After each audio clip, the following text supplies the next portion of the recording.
So, we're finally going to be talking about what I believe to be the most exciting Kingdom Hearts 3 mod that is currently in development. One that's been worked on for a little while now, almost 2 years, I believe. It's still very much a work in progress and no release date has been given, though I think that the longer this overhaul is in development, the better the final product will be. As progress videos keep releasing, this overhaul just continues to look better and better to the point where it's like, this almost feels like an official expansion to Kingdom Hearts 3 just based on all of the new custom mechanics and systems. It's incredibly clear that a lot of passion and effort has gone into making this something truly stand out.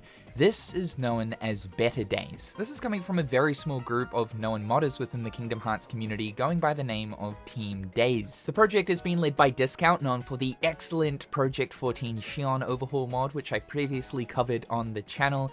This overhaul was stand out for a number of reasons, but mainly looking at the new weapon mechanics and stance systems. But seeing that Team Days is also comprised of other notable modders here, whose names I've seen a part of various other mod projects for Kingdom Hearts 3 which I've covered in the past, means that Better Days is absolutely in good hands and holds so much potential. This is evident by the footage that we've seen of this so far. Better Days focuses on Roxas as the main playable character. It introduces new party members, new playable characters, new weapons, new systems, new mechanics, the return of reaction commands, and even a brand new story segment. To make this clear, no, this is not an overly ambitious remake of 358 over 2 days within Kingdom Hearts 3. You can think of this as almost an expansion to the main game.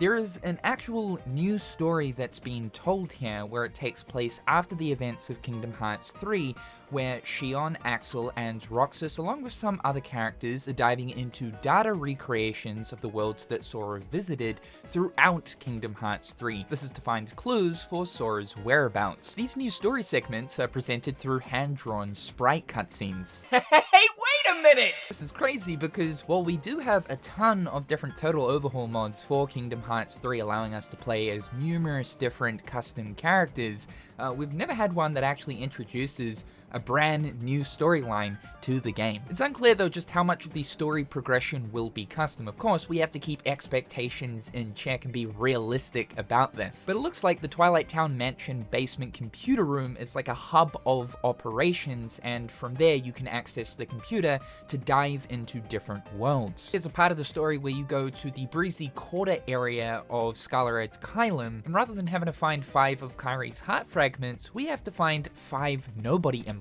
So it looks like there'll be some repurposing of already existing story stuff from Kingdom Hearts 3 within the new storyline of this mod. I did ask Discount a few questions about the mod, mainly looking at the new story stuff, and he did keep things under wraps. He pretty much just mentioned that yes, there is a new story here and you'll be diving back into the Kingdom Hearts 3 worlds, but there are more here.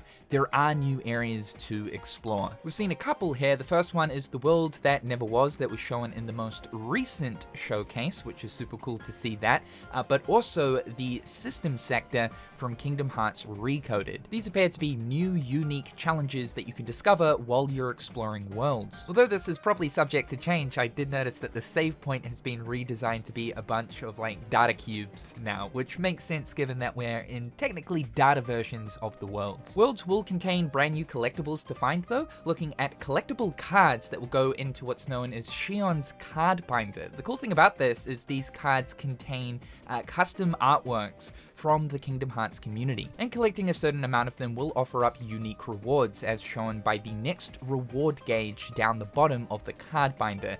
I just gotta say this right here, all of the custom UI elements that have been implemented into this mod are insane, and this is what I mean by like its official feeling just based on all of the custom art and UI design that's been implemented into this mod. I believe that a lot of the new UI stuff and art was created by Mr. Puzzles. There are even different outfits that you can customize Roxas, Lee, and Xion with as well. But the new combat system and playable characters is where the overhaul shines the brightest. Discount mentioned to me that the inspiration here is being drawn from other action games like Ninja Gaiden, Bayonetta, Final Fantasy XVI, and of course Devil May Cry to craft a new combat experience for Kingdom Hearts 3. This will introduce new button combos, hold attacks, special moves, not to also mention a slew of brand new systems and mechanics. The first thing here is the sync system. This seems to be the core new mechanic of the mod, represented by this gauge in place of the focus meter. This appears to replace both shot locks and keyblade transformations for something more akin to Birth by Sleep's command styles. Using the resource of the sync gauge, you can access the sync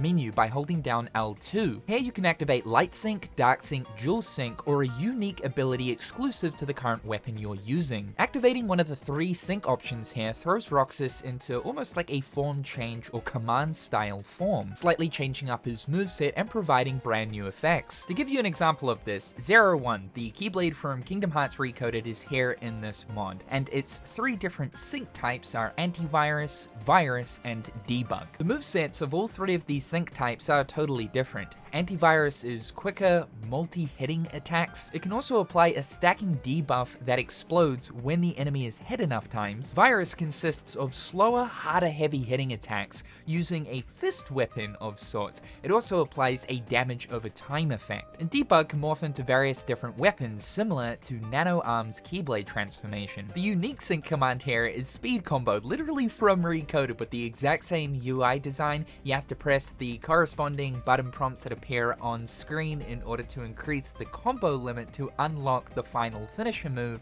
known as Zone of Ruin. However, you can finish early if you want, activating Energy Bomb. What this means is every single Keyblade throughout the game has 3 unique forms, command styles, or in this case, syncs attached to them with 1 unique special move. It's a really smart and refreshing new system that feels very Kingdom Hearts. Honestly, it's the type of thing that I would expect to see in an official Kingdom Hearts game coming from Square Enix. We've seen a few new weapons from the progress videos so far. The first one is Oathkeeper and Oblivion acting as 1 Keyblade. So dual-wield Roxas is not a unique form that you can only use for a limited amount of time. You can switch to both of the Keyblades and use this moveset whenever you want. Next is Steel Magnolia, based on Graceful Dahlia and Marluxia's moveset. And we've also seen a little bit of Leviathan, a unique Keyblade from Days. I don't know how many new weapons and Keyblades will be in this mod, but I have to imagine we'll probably end up seeing quite a few of the different unique Days Keyblades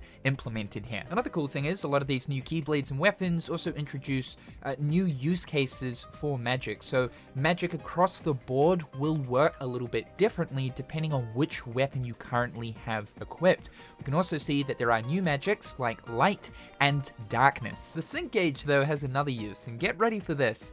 You can party sync. So every single party member in the game has a unique party sync, almost team attack limit type thing. While a party sync is active, you can access the sync menu, which will now give you access to 3 unique abilities specific to that party sync, which is crazy. Here we can see 4 different types. Party syncing with Evan throws us into Absolute Zero, an ice focused team attack. We've got Holy Impulse with Shion, Flame Bind with Lee, and there's a special one called Thinking of You, where Roxas, Shion, and Lee all cooperatively attack together. And yeah, we've got new party members. Aside from the ones I just mentioned, we've got Isa, Elrina, and Luarium. These guys are obviously now in their human forms, and what's cool is looking at Luarium and Elrina, they're wearing brand new outfits inspired by what they were wearing in Union Cross. While we haven't seen the party syncs for these characters just yet, yes, I imagine that there will also be party sync team attacks for these guys as well, which again is just like an additional layer on top. But it gets even crazier because there is also a character drop system.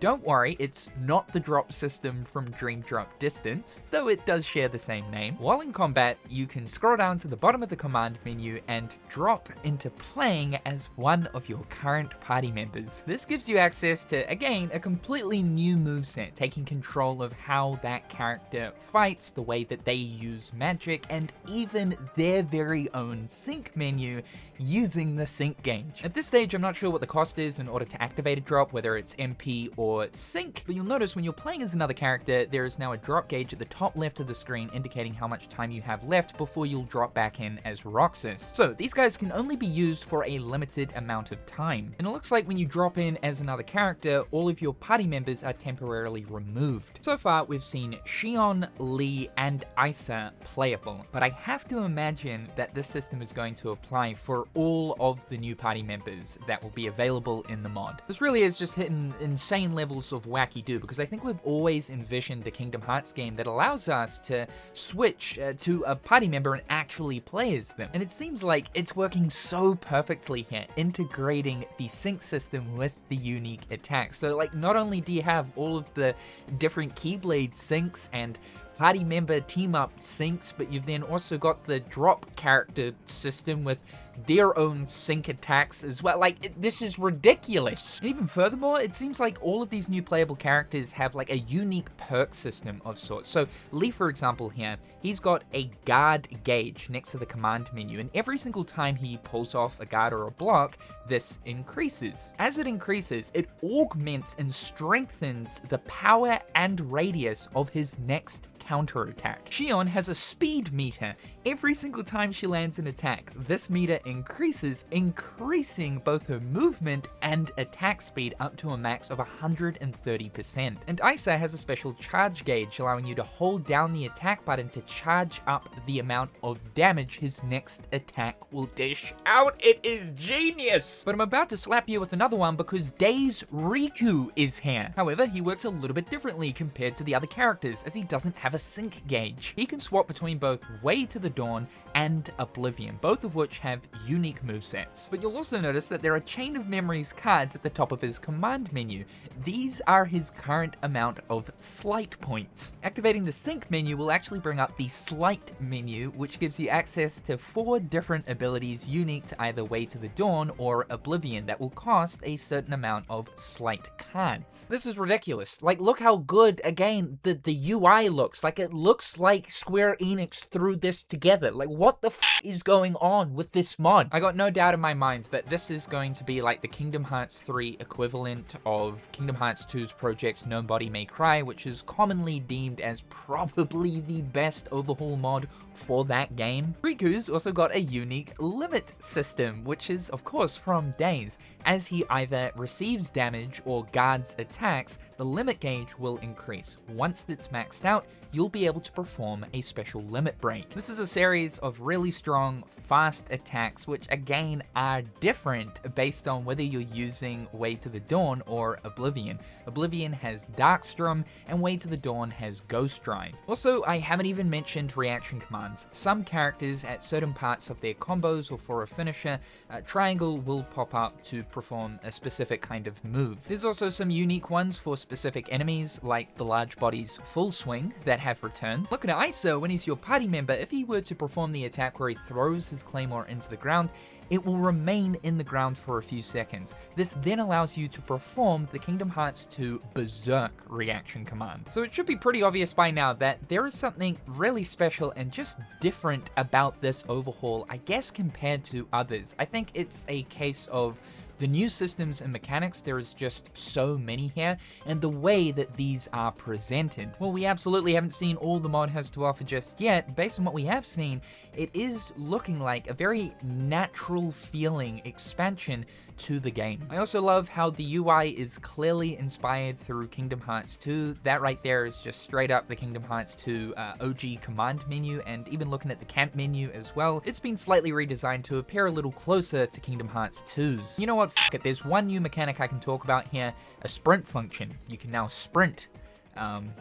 So yeah, that's pretty cool. So if this video hasn't convinced you that this is one of the coolest things that your eyes have laid upon, then I'm convinced that you just purely don't like cool shit. I'm gonna be real with you. I'm almost as excited for this mod as I would be a brand new Kingdom Hearts installment. So that's everything you need to know about Better Days for the time being. Definitely one to keep on your radar and something else to look forward to apart from the upcoming Kingdom Hearts 4. If you want to stay informed with the progress being made on this overhaul, all, I'll leave the link to Discount's YouTube channel in the description down below. He posts work in progress update videos from time to time to let people know how the project is progressing. And there's already a ton of footage of the mod currently on his channel. Thank you so much for tuning into today's video. Be sure to slippity slap that like button as it helps me out more than you know, and subscribe to stay informed with everything going on here. Big shout out to my wonderful patrons and YouTube members. I hope you're all having a fantastic day, and we'll chat again real soon.